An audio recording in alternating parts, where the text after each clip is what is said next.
नमस्कार, अपना बिहार में आपका बहुत बहुत स्वागत। आपके साथ मैं हूं संतोष गंगवार। बुलेटिन की शुरुआत करेंगे सबसे महत्वपूर्ण खबर के साथ। खबर नवादा से, जहां हैरान करने वाला मामला सामने आया।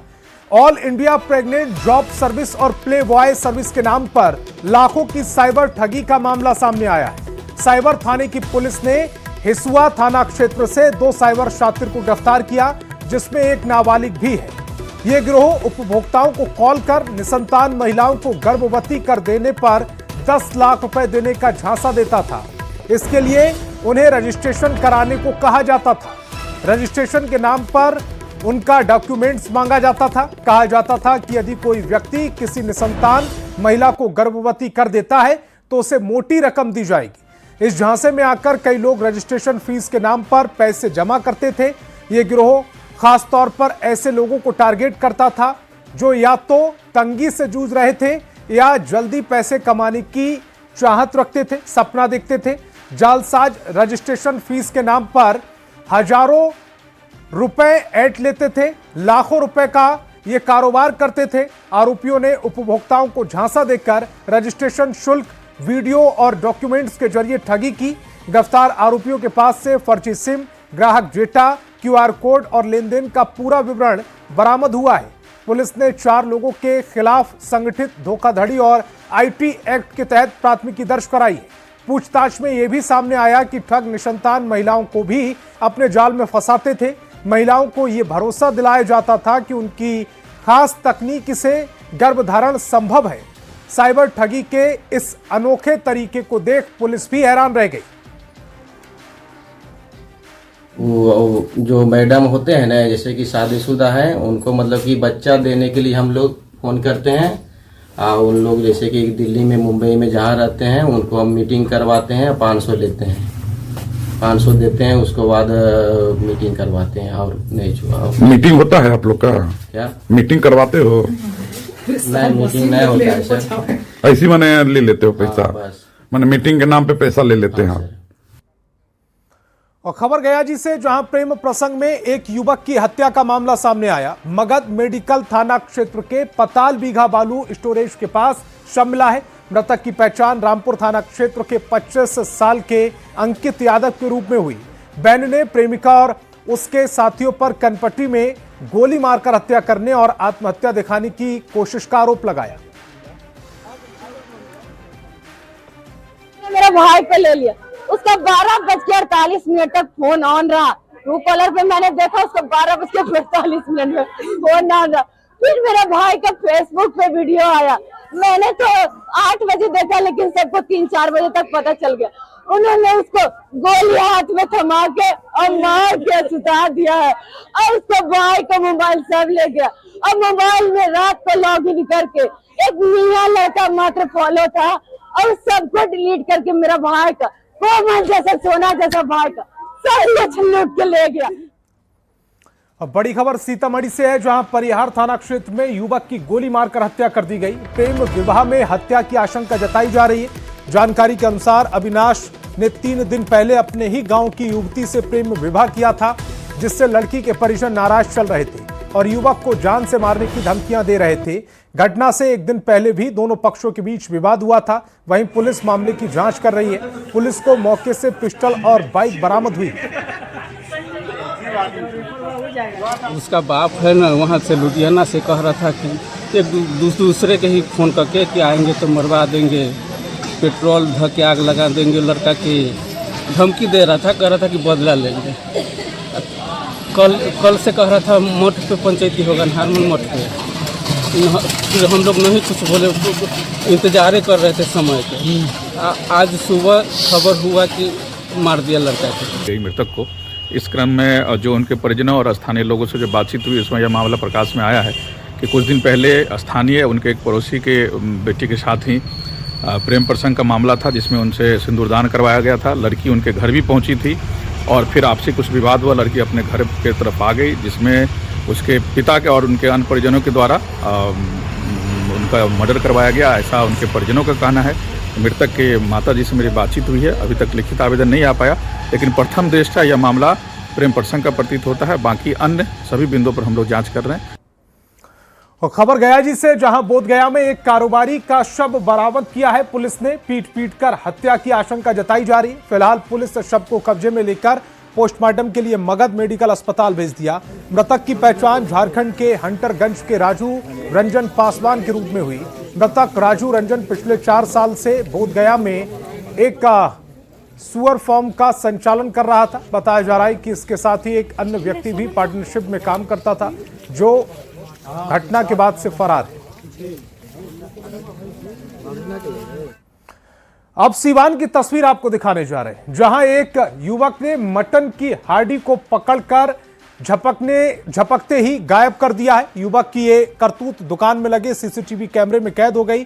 सीवान नगर परिषद के ठीक सामने एक चंपारण मीट की दुकान है। युवक ने पहले दुकान की रेकी की, वक्त तय किया, फिर मटन की हांडी पर हाथ साफ कर दिया। आप तस्वीरों में भी देख पा रहे होंगे, चंपारण होटल के बाहर हांडी मटन पक रहा है। युवक चुपके से जाता है, उसके हाथ में थैला भी है। युवक एक मटन की हांडी उठाता है और रफू चक्कर हो जाता है। यह तस्वीर सोशल मीडिया पर वायरल हो रही है।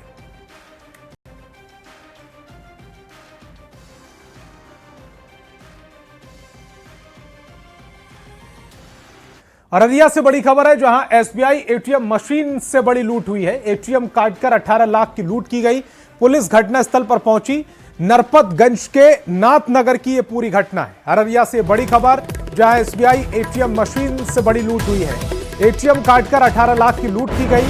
पुलिस घटनास्थल पर पहुंची। नरपतगंज थाना क्षेत्र की यह पूरी घटना है और तस्वीर इस समय आप अपनी टेलीविजन स्क्रीन पर देख पा रहे हैं। इसी एटीएम को काटकर 18 लाख रुपए की लूट की गई है।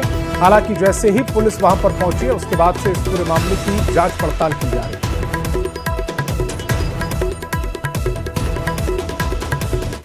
गया जी से बड़ी खबर है, जहां भलुबाहा पहाड़ के जंगल से बरामद हुए हैं हथियार। एक देसी थर्नेट, 2 खोखा और एक जिंदा कारतूस, 10 फीट का कार्डेक्स वायर बरामद किया गया है। सुरक्षा बलों के सर्च ऑपरेशन में यह सफलता मिली है। नक्सलियों ने जंगल में इन हथियारों को छुपा कर रखा था। मैगरा थाना क्षेत्र में इस बड़ी कार्रवाई को अंजाम दिया गया। गया जी से बड़ी खबर है, जहां भलुबाहा पहाड़ के जंगल से हथियार बरामद किए गए हैं। एक देसी थर्नेट, 2 खोखा, एक जिंदा कारतूस और 10 फीट का कार्डेक्स वायर बरामद किया गया है। सुरक्षा बलों के सर्च ऑपरेशन में सफलता मिली। खबर सीतामढ़ी से, जहां नगर थाना क्षेत्र के अमहट्टा गांव से 5 साल के बच्चे के अपहरण की गुत्थी पुलिस ने सुलझा ली है। मामले में बच्चे का अपहरण उसके ही मामा ने किया था। पुलिस जांच में सामने आया है कि आरोपी ने अपने 2 साथियों के साथ मिलकर बच्चे को दिल्ली बेचने की योजना बनाई थी। पुलिस ने सीसीटीवी फुटेज के आधार पर मुख्य आरोपी को गिरफ्तार किया, साथ ही बच्चे को सकुशल बरामद कर लिया।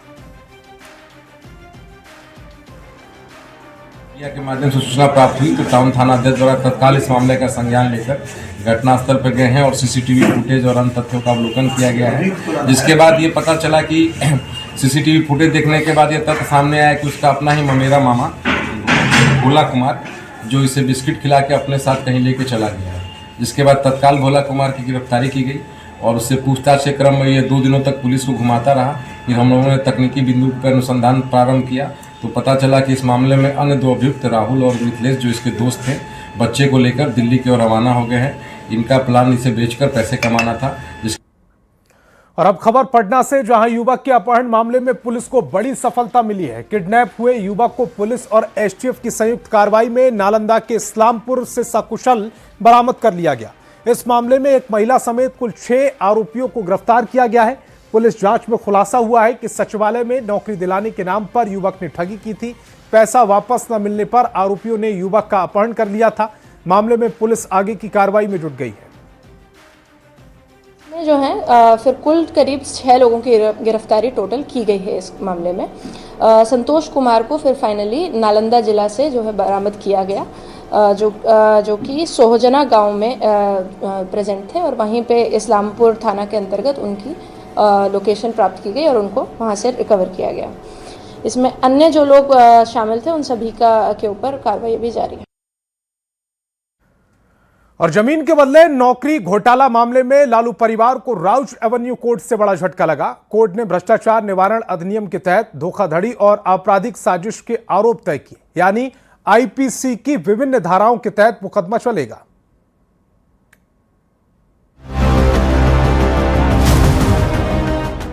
आईआरसीटीसी घोटाले में कोर्ट से मिले झटके के बाद अभी लालू परिवार उबर भी नहीं पाया था कि लैंड फॉर जॉब मामले में दूसरा बड़ा झटका लग गया। दिल्ली की राउज एवेन्यू स्थित विशेष न्यायाधीश विशाल गोखले की अदालत ने लालू प्रसाद सहित 41 आरोपियों पर आरोप तय कर दिए हैं। कोर्ट ने भ्रष्टाचार निवारण अधिनियम के तहत धोखाधड़ी और आपराधिक साजिश के आरोप तय किए हैं। लालू परिवार इसके साथ साथ कई अन्य आरोपियों को कोर्ट ने दोषी माना है। इस मामले में आज कोर्ट के द्वारा चार्ज फ्रेम किया गया। कोर्ट ने लालू प्रसाद के परिवार के सदस्यों लालू प्रसाद, राबड़ी देवी, तेजस्वी यादव, तेज प्रताप, मीसा भारती और हेमा यादव के खिलाफ धोखाधड़ी और आपराधिक साजिश के आरोप तय किए हैं। कोर्ट ने माना कि प्रथम दृष्टया आरोपितों के खिलाफ मुकदमा चलाने के लिए और जमीन के बदले नौकरी घोटाला मामले में लालू परिवार को राउज एवेन्यू कोर्ट से बड़ा झटका लगा। कोर्ट ने भ्रष्टाचार निवारण अधिनियम के तहत धोखाधड़ी और आपराधिक साजिश के आरोप तय किए। कोर्ट फैसले के बाद सियासत तेज हो गई। आरएलएम प्रमुख उपेंद्र कुशवाहा ने कहा कि सब कुछ सबूतों के साथ साफ साफ दिख रहा है, तो बिहार बीजेपी अध्यक्ष संजय सरावगी ने कहा कि ठोस सबूत सामने आ चुके हैं। कई उदाहरण तो हम आप सब लोग देख रहे हैं, जान रहे हैं कि नौकरी दी गई, उसके बदले में जमीन ली गई। तो जब प्रमाण के साथ सब कुछ सामने दिख रहा है तो स्वाभाविक रूप से कोर्ट का यही आदेश आना ही था। एक बार फिर से उनके ऊपर आरोप सही साबित हुआ। लालू यादव परिवार के गुनाह की फेहरिस्त लंबी होती जा रही। कोर्ट ने क्या कहा है कि प्रथम दृष्टया यह परिवार एक क्रिमिनल एंटरप्राइज की तरह काम कर रहा है और सबूत भी पुख्ता है। युवा चेतना के राष्ट्रीय संयोजक रोहित कुमार सिंह ने लालू परिवार पर बड़ा हमला बोला। रोहित कुमार सिंह ने कहा कि अदालत की टिप्पणी यह प्रमाणित करती है कि लालू परिवार ने बिहार के गरीबों, पिछड़ों, दलित, वंचितों और समाज के अंतिम व्यक्ति को ठगा है। लालू प्रसाद जी और उनका परिवार ने जो पाप किया, गरीबों को नौकरी देने के बदले में जो उनकी जमीनें लिखवाई गई, जो भ्रष्टाचार किया, आज माननीय न्यायपालिका की ओर से न्याय और सत्य के जीत का मार्ग प्रशस्त हुआ है।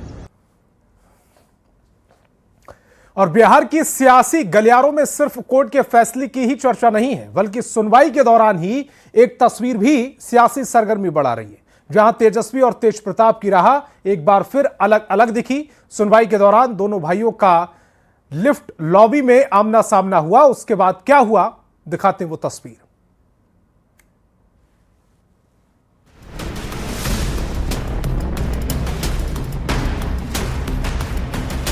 ये तस्वीरें हैं राउज एवेन्यू कोर्ट के लिफ्ट लॉबी की। जमीन के बदले नौकरी केस में सुनवाई के दौरान तेजस्वी और तेज प्रताप आमने सामने हुए, लेकिन दोनों भाइयों के बीच ना कोई मुलाकात हुई, ना ही कोई बात। जमीन के बदले नौकरी मामले में दोनों भाई सुनवाई के लिए राउज एवेन्यू कोर्ट आए थे, लेकिन दोनों ने एक दूसरे को इग्नोर कर दिया। तेजस्वी ने अपने बड़े भाई की तरफ सिर हिलाकर कुछ इशारा जरूर किया, लेकिन तेज प्रताप ने तेजस्वी की तरफ कोई ध्यान नहीं दिया। तेज प्रताप और तेजस्वी के बीच बढ़ती दूरी को इन तस्वीरों ने एक बार फिर साफ कर दिया है। यही नहीं, कोर्ट में सुनवाई के बाद भी तेज प्रताप और तेजस्वी अपने पिता लालू प्रसाद से भी अलग अलग मिले। तेजस्वी यादव अकेले मीसा भारती के आवास पर पहुंचे और पिता का हाल चाल जाना। तेज प्रताप यादव ने भी अकेले जाकर पिता लालू प्रसाद का आशीर्वाद लिया। तेज प्रताप ने मीसा भारती के आवास पर जाकर अपने पिता को दही चूड़ा भोज के लिए न्योता दिया। चूड़ा दही का इन्विटेशन दे दिया मैं। उम्मीद है कि लालू जी आएंगे आपके चूड़ा दही के भोज में। बाद आपको देने आएंगे सर? क्या नहीं आएंगे। जेजेडी को आगे बढ़ाने के लिए भी आशीर्वाद मिला है आपको। जनशक्ति जनता दल को कैसे आगे बढ़ाया जाए, थोड़ा इधर देख लीजिए सर। अच्छा, गृह मंत्री अमित शाह और बीजेपी के नेताओं से मुलाकात होगी सर आपकी दिल्ली में चूड़ा दही के भोज देने के लिए आमंत्रण। आरजेडी और परिवार से निकाले जाने के बाद से ही तेजस्वी और तेज प्रताप के बीच दूरी बढ़ गई है। राउज एवेन्यू कोर्ट की तस्वीरें और पिता लालू प्रसाद से अलग अलग मुलाकात ने ये साफ कर दिया है कि दोनों भाइयों के बीच रिश्तों की दरार कायम है। तेज प्रताप मकर संक्रांति पर दही चूड़ा भोज का आयोजन कर रहे हैं, जिसके लिए वे दिग्गज नेताओं को निमंत्रण भी दे रहे हैं। पार्टी और परिवार से निकाले जाने के बाद तेज प्रताप ने पहली बार अपने पिता लालू प्रसाद से मुलाकात की और उन्हें भोज का न्योता भी दिया। बड़ा सवाल है, क्या लालू प्रसाद तेज प्रताप के भोज में जाएंगे? न्यूज़ 18 के लिए दिल्ली से अमितेश कुमार की रिपोर्ट। और पश्चिम बंगाल में ईडी की छापेमारी को लेकर राजनीतिक घमासान तेज हो गया है। एक और मुख्यमंत्री ममता बनर्जी केंद्र सरकार के इशारे पर एजेंसियों के दुरुपयोग का आरोप लगा रही हैं, तो वहीं दूसरी तरफ बीजेपी ने ममता बनर्जी पर सीधा हमला बोला। बिहार बीजेपी के प्रदेश अध्यक्ष संजय सरावगी ने कड़ी प्रतिक्रिया दी। कहा, ममता बनर्जी की मौजूदा स्थिति साफ दिखाती है कि वे हार से पहले की बौखलाहट में है। उन्होंने कहा कि मुख्यमंत्री का व्यवहार कल पूरी तरह से बदहवास और घबराया हुआ है। ये तो लगता है जैसे हार के पहले की घबराहट है। ईडी ने छापा मारा था, वहां जो आईपैक्स कंपनी है उसमें कई घोटाले देश में, उस पर सबूत के लिए, और जिस तरह बंगाल की मुख्यमंत्री वहां पहुंच गई और जिस हवास में वो बयान दे रही थी, वो तो साफ झलक रहा था कि यह हार के पहले की घबराहट है। और दानापुर से बड़ी खबर है, पटना के मनेर में गोलीबारी से हड़कंप मच गया। सोना चांदी की दुकानदार को गोली मारी गई है। घायल संजय सोनी अस्पताल में भर्ती है। दुकान बंद कर घर जाने के दौरान ये गोली मारी गई। पुलिस अपराधियों की पहचान में